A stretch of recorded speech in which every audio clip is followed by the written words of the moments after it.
Ibu bapak, saudari-saudara, sobat Komsos yang terkasih dalam Kristus, selamat berjumpa kembali dengan Renungan Minggu Komsos Gereja Santa Maria Immaculata Paroki Tarakan.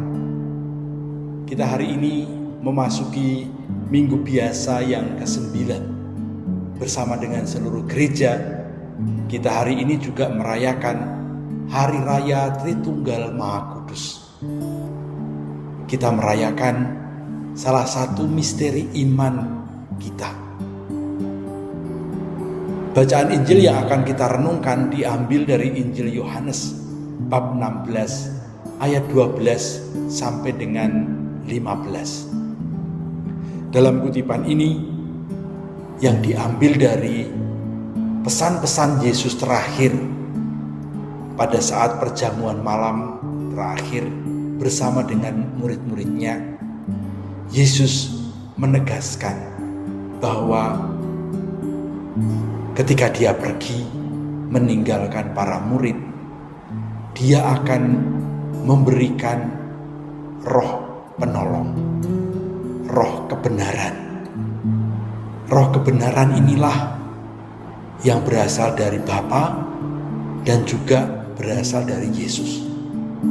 Roh kebenaran ini akan menyertai para murid dan mengingatkan para murid tentang apa yang sudah diajarkan oleh Yesus. Minggu yang lalu kita merayakan Hari Raya Pentakosta, Hari Raya turunnya Roh Kudus, roh kebenaran yang dijanjikan oleh Yesus itu. Lalu apa yang akan kita rayakan pada Hari Raya Tritunggal Maha Kudus ini? Iman akan Allah Tritunggal Maha Kudus masih terus diperdebatkan oleh banyak orang di zaman ini. Banyak orang, terutama kalau kita melihat atau mendengar di media sosial, berusaha untuk mengerti, memahami arti Tritunggal Maha Kudus. Namun juga tidak sedikit yang kemudian mencemooh, mencela, ataupun tidak percaya dengan ajaran orang Kristiani tentang Allah Tritunggal yang Maha Kudus ini. Memang di dalam kitab suci sendiri tidak ada istilah Tritunggal Maha Kudus. Ini merupakan pandangan teologi gereja.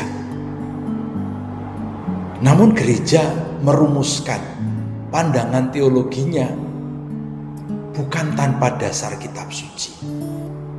Justru karena gereja menemukan ungkapan itu dinyatakan oleh Yesus dalam kitab suci. Meskipun istilahnya tidak dengan nama Tritunggal Maha Kudus.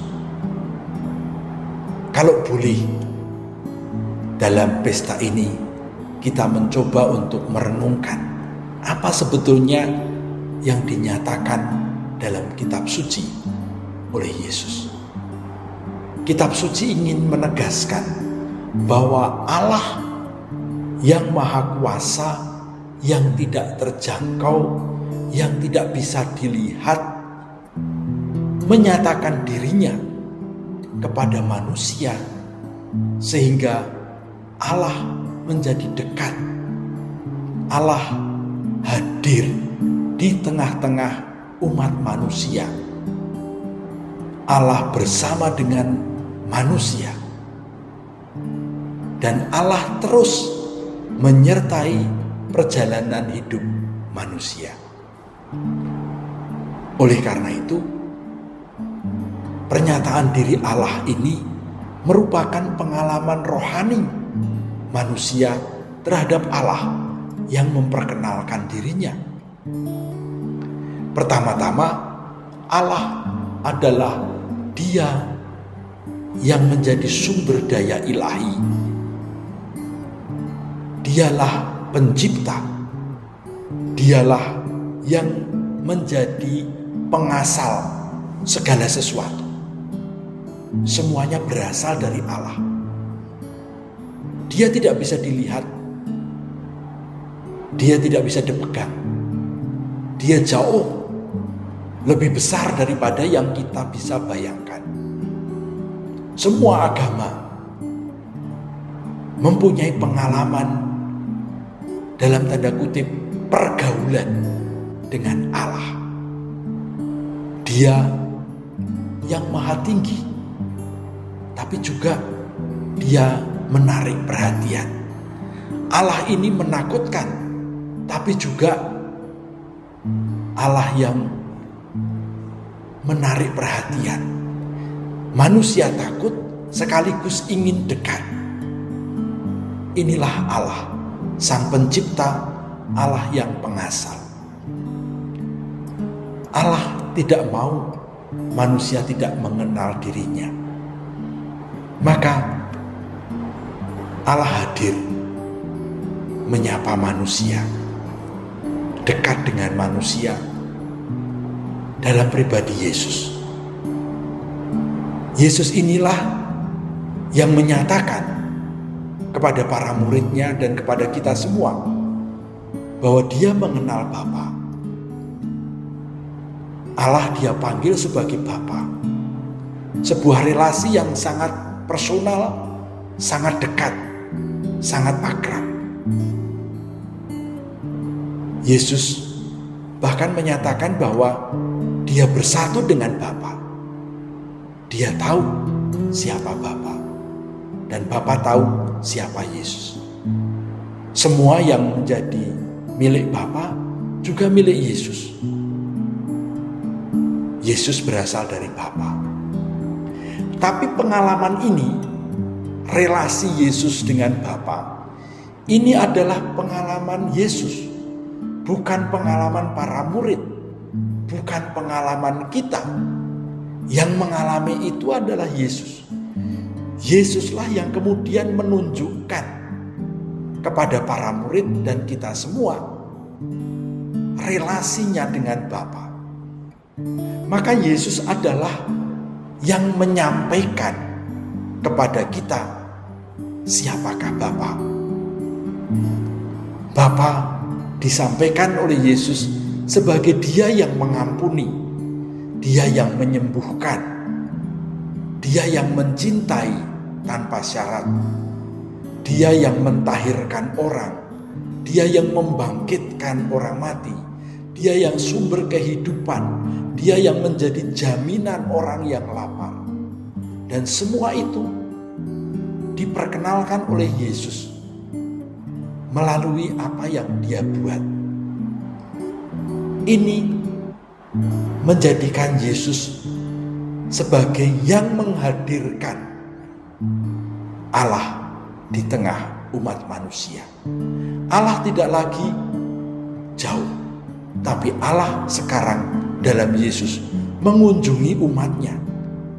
Allah sungguh-sungguh hadir menyembuhkan, memberi makan, membuat orang yang lumpuh berjalan, orang yang buta melihat. Inilah karya Allah. Dan setelah Yesus wafat, bangkit, kemudian naik ke surga, Dia mengutus Roh Kudus yang berasal dari Bapa dan Anak. Roh Kudus inilah roh kebenaran yang menuntun manusia, yang menyertai manusia. Roh Kudus ini datang bukan karena kita panggil, tetapi karena Yesus mengutusnya. Roh Kudus ini roh Bapa yang datang ke dunia atas permintaan Yesus. Dan Roh Kudus ini, roh kebenaran ini yang kemudian terus-menerus mendampingi manusia sampai sekarang. Roh Kudus inilah yang membuka hati kita sehingga kita bisa mengenal apa yang pernah diajarkan Yesus dan kita percaya. Roh Kudus ini juga yang mengajak kita mempraktekkan apa yang diajarkan Yesus dan kita merasakan buah-buahnya. Sukacita, damai sejahtera, persaudaraan satu sama lain. Inilah Allah yang selalu kita ungkapkan dalam iman kepercayaan, syahadat kita. Aku percaya akan Allah yang Maha Kuasa, Allah yang Esa, yang kita alami hadir dalam 3 pribadi. Allah pencipta, Allah yang penyampai, Allah yang penerus. Bapa, Putra, dan Roh Kudus. Kiranya kita selalu akan disertai oleh rahmat dan berkat-Nya. Amin.